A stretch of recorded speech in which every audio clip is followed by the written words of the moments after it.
A crowded airport. A 14-year-old boy, standing alone, suddenly hears, "Stop right there." Asterisk, a furious airline pilot points at him, accusing him of trying to break into a restricted area. Security rushes in, the crowd starts recording, and the boy's face turns pale. But just when it seems like things can't get worse, a tall man in a suit steps forward and says, "That's my son." What happened next left the entire terminal stunned. Asterisk, "Stop right there, young man." The sharp, commanding voice sliced through the constant hum of the airport terminal like a sudden clap of thunder. The sound made people stop mid-step, luggage wheels stalling, coffee cups pausing halfway to mouths. Heads turned in unison toward the source of the commotion.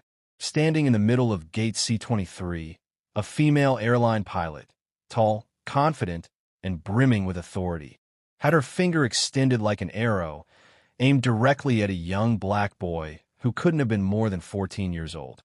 The boy froze instantly, his sneakers squeaking slightly on the polished floor as he stopped. His hands instinctively gripped the straps of his small backpack, pulling it tighter against his body like a shield. His dark brown eyes darted around, searching for some sign that this was all a misunderstanding. Passengers nearby exchanged glances. Some whispered to each other, curiosity already shifting toward suspicion. The pilot's voice rang out again, this time sharper, fueled by what seemed like both anger and certainty. "I saw you near the cockpit door earlier," she barked, her tone leaving no room for doubt in her own mind. "What were you doing? Are you trying to sneak into restricted areas?" Her words hung in the air like a public accusation, the kind that made strangers form quick judgments. The boy's breathing quickened. He could feel dozens of eyes drilling into him, each stare heavy with questions he didn't know how to answer. "No, ma'am," he said, his voice trembling but polite. "I was just looking for the bathroom." But she didn't hear him. Or maybe she didn't want to. The pilot's posture stiffened even more as she waved a hand toward the security checkpoint. "Officers," she called out. Within seconds, 2 uniformed airport security guards emerged from the crowd. Their belts rattled with radios and keys, their expressions neutral but alert. "I want him questioned now," she ordered, her tone suggesting that whatever was going on, she was certain it was serious. The boy's face drained of color. He wasn't a troublemaker, never had been. He had never even been in an airport without his parents before today. This trip was supposed to be special. He'd come early to surprise his father, who was flying in from Washington. But now it didn't matter. The pilot had already made up her mind. The guard stepped closer. "Son, we're just going to ask you a few questions," one of them said evenly. But his large frame and steady gaze made it sound less like a request and more like a command. Around them, murmurs spread through the crowd. Some passengers pulled out their phones, recording the scene, the faint red record icons blinking like silent witnesses. A few people frowned, shaking their heads as if they could already tell the situation felt wrong. Others stood back, arms crossed, silently approving of the pilot's quick action. After all, wasn't she just keeping everyone safe? The boy swallowed hard, his throat tight. "I didn't do anything wrong," he said softly, more to himself than to anyone else. He glanced toward the arrival board overhead. His father's flight had just landed. Any minute now, he'd walk through those doors. The guards exchanged a look, then gestured for him to step aside. "We need to talk over here," one said. The boy hesitated, his sneakers glued to the floor. "But my dad's—" "Now," the pilot interrupted, her voice like a closing steel door.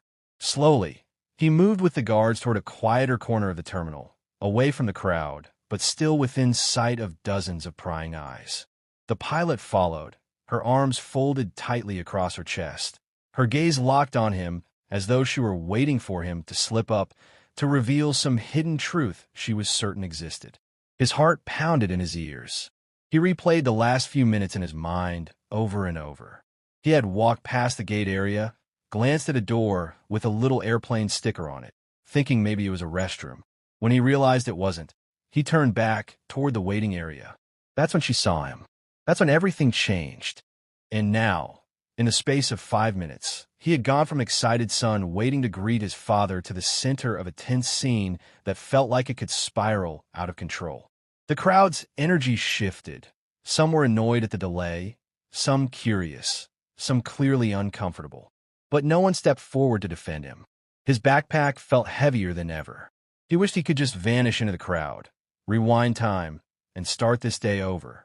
But the reality was he was standing there, under the bright fluorescent lights of Gate C-23, with a pilot who had already judged him, 2 officers ready to question him, and an audience watching closely to see what would happen next. And somewhere beyond the crowd, his father was walking through the terminal, completely unaware of the scene unfolding just ahead. The officers moved in quickly, their polished shoes clacking against the shiny airport tiles as they closed the gap on the boy. One stood to his left, the other to his right, their presence towering over him like bookends of authority. The scent of coffee and jet fuel from the terminal seemed to fade, replaced by the heavy weight of their attention. One officer, a tall man with calm eyes and a deep, steady voice, spoke first. "Son, can we see your ID?" The boy shifted uncomfortably, his fingers tightening around the straps of his backpack. I don't have one," he stammered, his voice small but clear. "I'm just here to meet my dad." The pilot took a slow step forward, folding her arms in a way that made her look both smug and immovable. Her lips curved ever so slightly, as if she had already solved some grand mystery. "That's exactly what someone trying to sneak into a secure area would say," she declared, raising her voice enough for the gathering crowd to hear.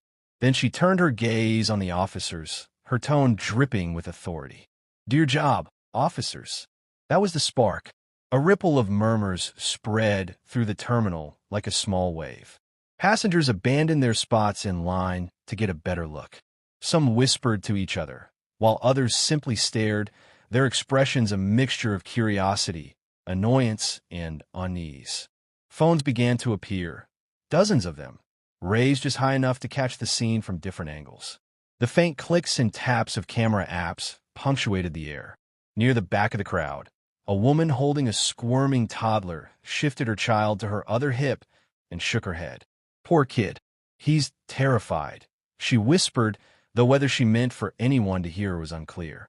The boy's face flushed red, his chest tightening. He looked from one officer to the other, hoping to find even a flicker of understanding in their eyes. Instead, he saw only the stoic professionalism of men trained to follow procedure. He tried to speak, his voice cracking under the pressure. "Please, I didn't do anything wrong," he said, desperation creeping into his tone. "I'm just waiting for him. He's supposed to land in 10 minutes. The pilot rolled her eyes, the gesture exaggerated enough to be seen from 10 feet away. "Likely story," she said flatly. "We can't take chances in an airport. Not these days." The words stung, not just because of their meaning, but because of the cold certainty with which she delivered them. To her, the situation was already decided. The officers exchanged a quick glance. They didn't seem entirely convinced, but the weight of the pilot's uniform and the unspoken assumption that she knew best was enough to tip the balance. "Let's step over here and talk," one officer said, gesturing toward a quieter corner of the terminal. The boy hesitated, his sneakers feeling like they had turned to concrete. His eyes darted to the crowd, scanning faces he didn't know, silently begging for help. Some faces were sympathetic. Others avoided eye contact altogether. But no one moved forward. Reluctantly, he began to walk, the officers subtly guiding him with their presence. The pilot followed, her chin slightly raised, as if she were leading a criminal away from a crime scene. Every step felt heavier than the last. The crowd's low murmurs became a dull hum in his ears, blending with the faint overhead announcements about flight delays and baggage claims. He could feel the phone cameras tracking his movement, recording what might be the most humiliating moment of his young life. He thought about his dad. His dad always knew what to do, always seemed unshakable. If only he were here now. If only he could walk through those doors. And then it happened. "Excuse me." The voice wasn't loud, but it carried through the space like a sudden change in weather, deep, steady, and filled with an authority that made people turn their heads instinctively. The boy froze mid-step. The officers paused too, one raising an eyebrow. The pilot's confident stride faltered just slightly. Through the parting crowd, a man in a dark, tailored suit walked forward with deliberate steps. His polished shoes reflected the overhead lights. He carried himself with the ease of someone accustomed to command. His eyes, calm but unyielding, were locked on the boy. "That's my son," the man said, his tone even but edged with steel. The effect was immediate. The nearest officer straightened, his posture tightening as if bracing for something. The second officer blinked, clearly processing the sudden shift. The boy exhaled, tension leaving his shoulders in a visible wave. "Dad," he breathed, half relief, half disbelief. The pilot, still standing with folded arms, opened her mouth as if to speak, but for the first time since this began, she seemed unsure of her footing. Something in the man's presence, his tone, his precision, the quiet confidence in his step, hinted that this was not going to end the way she thought. "Excuse me, that's my son." The words cut through the noise of the terminal like a bell. Everything seemed to pause. The shuffle of passengers, the constant chatter of the crowd, even the faint boarding announcements overhead. Heads turned in unison, and the sea of people parted almost instinctively. Striding toward them was a tall, sharply dressed black man in a dark, tailored suit that fit him like it had been cut with him in mind. His shoes gleamed under the harsh fluorescent lights. His expression was calm, almost measured, but there was no mistaking the quiet storm behind his eyes. Those eyes, locked firmly on the pilot, carried the weight of someone who had seen countless tense moments and knew exactly how to handle them. The boy's entire posture changed. His face lit up, relief flooding his features. "Dad," he called, his voice cracking just slightly with a mixture of happiness and desperation. The man didn't break stride. He walked directly up to the officers, extending his hand to the lead one. His grip was firm, professional. "I'm Richard Thomas, administrator of the Federal Aviation Administration." The effect was immediate. The officers' professional masks slipped for a split second, revealing surprise. The title hung in the air like a lightning strike. Even the pilot's confident stance faltered, her folded arms loosening just enough to betray uncertainty. Everyone in aviation knew the significance of that title. The FAA administrator wasn't just a high-ranking government official. He was the top authority in the United States when it came to all things aviation, regulations, safety, enforcement. Pilots, airlines, airport security, every one of them ultimately answered to his office. "I'd like to know," Richard continued, his voice still calm, but carrying an unmistakable edge, "why my son is being questioned like a criminal." The crowd seemed to lean in, their phones held a little higher. This wasn't just some airport misunderstanding anymore. This was a confrontation between power and authority playing out in real time. The pilot opened her mouth, but the words caught in her throat. Finally, she managed, I thought he might be a security threat. He was near the cockpit door earlier." Richard tilted his head slightly, studying her. "You're telling me," he said slowly, "that a 14-year-old boy with a backpack and no boarding pass somehow posed a credible threat to the safety of an aircraft?" His voice was calm, but the precision of his phrasing landed like hammer blows. The pilot hesitated. "Well, we have to take precautions. You never know these days." "Precautions," Richard repeated, his eyebrow arching just slightly. "Of course. But precautions begin with information, not accusation." "Did you ask him why he was near the cockpit door before calling the police?" Silence. Not the kind filled with awkwardness, but the heavy, expectant kind that follows a question everyone already knows the answer to. The pilot glanced at the officers, then at the crowd, then back at Richard. "No, I didn't," she admitted, her voice barely above a whisper.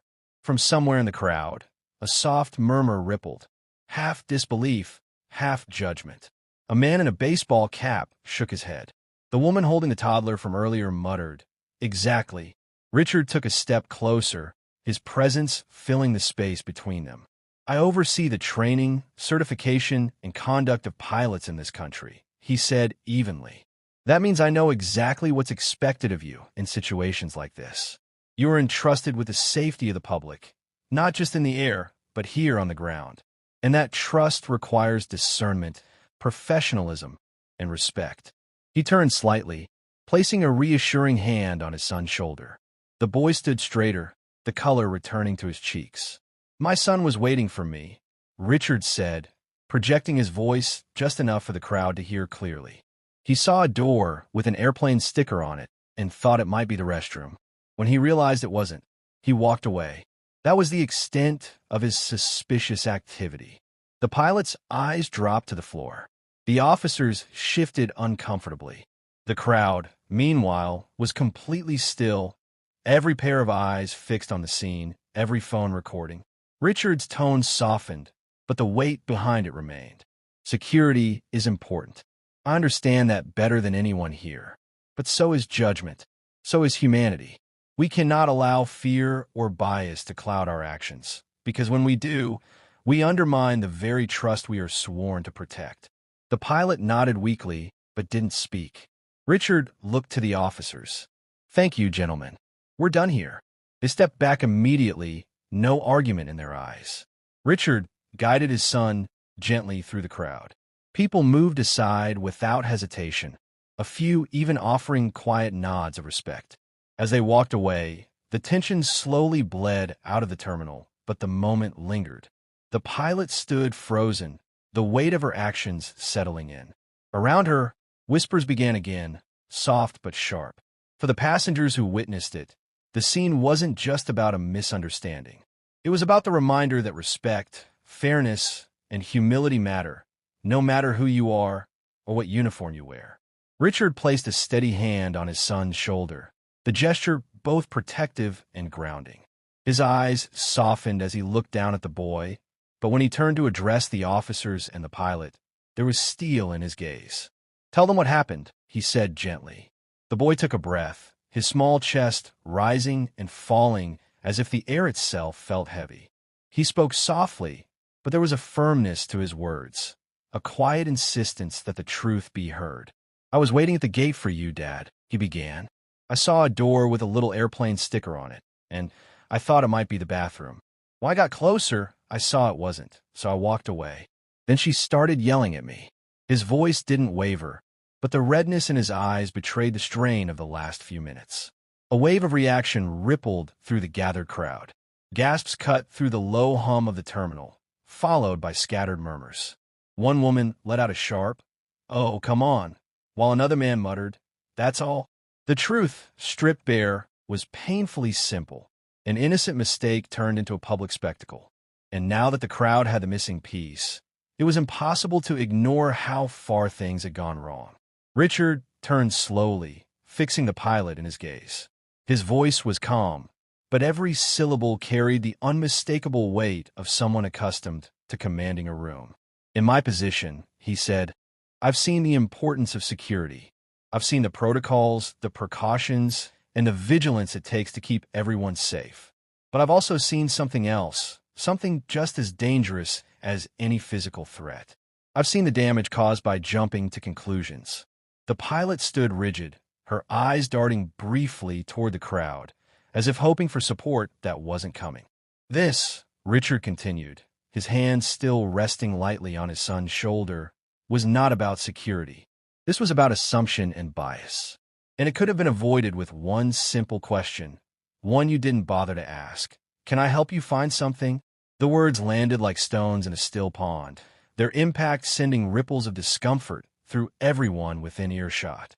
The pilot's face flushed a deep shade of red, her earlier confidence replaced by the unmistakable heat of embarrassment. She glanced at the officers, perhaps looking for a lifeline, but they avoided her eyes. Their postures had shifted subtly, less authoritative now, more sheepish, as if realizing they had been pulled into something they didn't fully understand.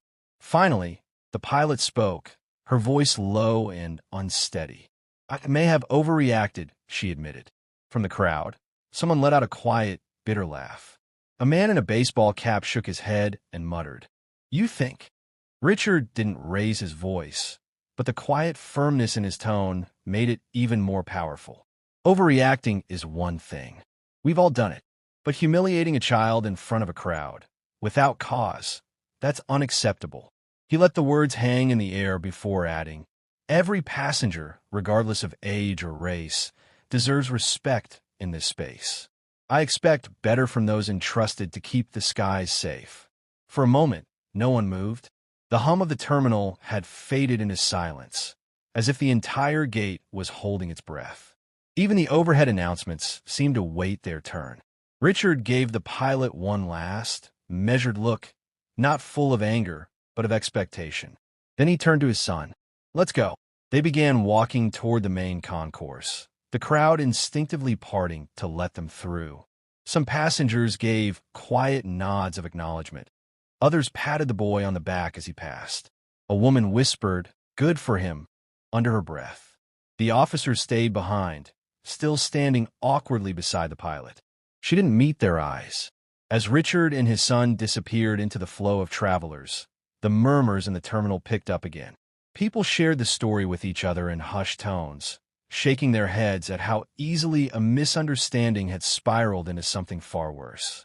And for the pilot, standing alone, the weight of dozens of silent judgments pressing down on her, the regret began to settle in. She thought about how quickly she had acted, how certain she had been in those first moments, and how wrong she turned out to be. She thought about the cameras still recording, the witnesses who had heard every word, and the fact that the man she had just clashed with wasn't just any passenger. He was the FAA administrator. It would not be a moment she could forget, and it would not be a lesson she could ignore. The pilot stood frozen, her feet rooted to the spot as if the glossy airport floor had turned to wet cement. Her eyes followed Richard and his son, but she couldn't bring herself to move toward them.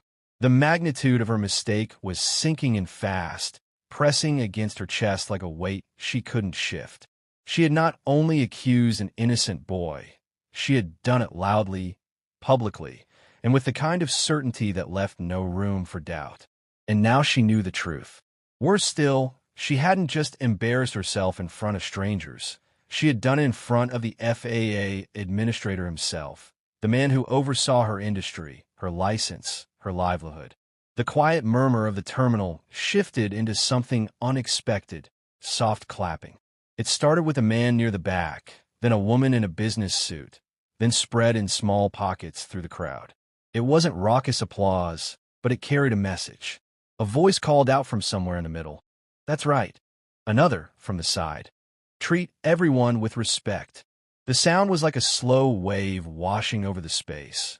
Not loud enough to drown out the boarding announcements, but enough to make the pilot feel each clap like a tap on the shoulder, reminding her of what she'd done. Richard, still composed, nodded politely to the officers. "We'll be on our way," he said, the words clipped and deliberate. His hand remained firmly on his son's shoulder, guiding him away from the scene and toward the wider concourse. The boy stayed close to his father's side, his steps a little lighter now, but his face still carrying the strain of the encounter. As they reached a less crowded area, he tilted his head slightly toward Richard. "Thanks, Dad," he whispered, the words barely audible over the hum of the terminal. Richard glanced down at him, a faint smile tugging at the corner of his mouth. "Never be afraid to stand up for yourself," he said quietly. "But remember, sometimes the best defense is letting the truth speak for you." The boy nodded, his shoulders loosening a little, as though he was finally able to take a full breath again. Back at the gate, the pilot lingered. The earlier set to her jaw was gone, replaced by a subtle slump in her posture. Her arms, once crossed in a stance of authority, now hung loosely at her sides. The self-assurance she had worn like armor had cracked, leaving her exposed, not just to the stares of the passengers, but to her own thoughts. She could feel the weight of dozens of eyes still on her.